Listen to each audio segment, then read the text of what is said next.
في 2020 تم اكتشاف موقع على الدارك ويب بيعرض بث مباشر من آلاف الكاميرات حوالين العالم من تلفزيونات ذكيه، تابلت، لابتوب. وفي 2022 امريكيه لاحظت ان التابلت بتاع بنتها بيشغل الكاميرا لوحده، وطلعت ان البنت محمله لعبه من على المتجر بيستخدم كاميرا الطفل بدون اذنه. في 2017 كمان ويكليس كشفت ان التلفزيونات الذكيه من سامسونج خصوصا كان ممكن تتحول لاجهزه تسجيل لصالح اجهزه استخباراتيه.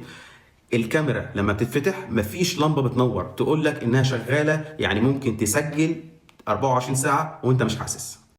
ازاي ده بيحصل؟ اول حاجه بيحصل عن طريق البرمجات الخبيثه. ممكن تتسطب لو ابنك فتح لعبه مجانيه شكلها ظريف بس وراها كود تجسس بيفتح الكاميرا.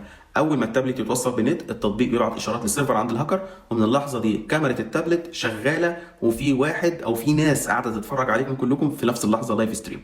تاني حاجه التطبيقات اللي بتطلب صلاحيات مش منطقيه. في تطبيقات كرتون وقصص اطفال بتطلب صلاحيات الوصول للكاميرا والمايك.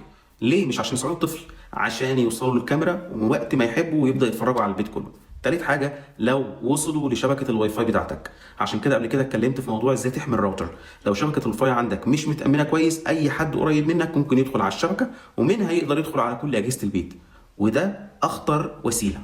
طب ازاي بقى تحمي نفسك؟ روح لف على كل اجهزه البيت دلوقتي، كمبيوتر، لابتوب، تابلت بتاع ابنك او بنتك، التلفزيون الموجود في اوضه النوم، التلفزيون الموجود في الصاله، وحط لزقه على كل الاجهزه دي. روح راجع كل الاعدادات اللي موجوده على الاجهزه دي كمان واقفل منها الكاميرا. روح راجع كل البرامج اللي نازله على اجهزه ولادك وشوف البرامج دي ليه واخده اكسس على الكاميرا والمايك واقفلها او امسحها.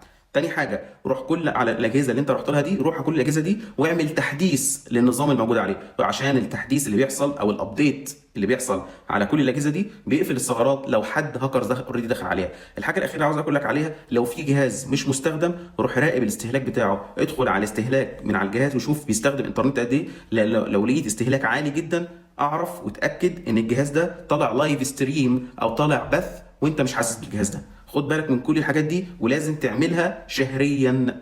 ابدأ من دلوقتي، راجع الأجهزة اللي حواليك، شوف الكاميرات، راقب الصلاحيات، احمي بيتك زي ما بتحمي نفسك، لأن أي تأخير ممكن يكلفك خصوصيتك أنت.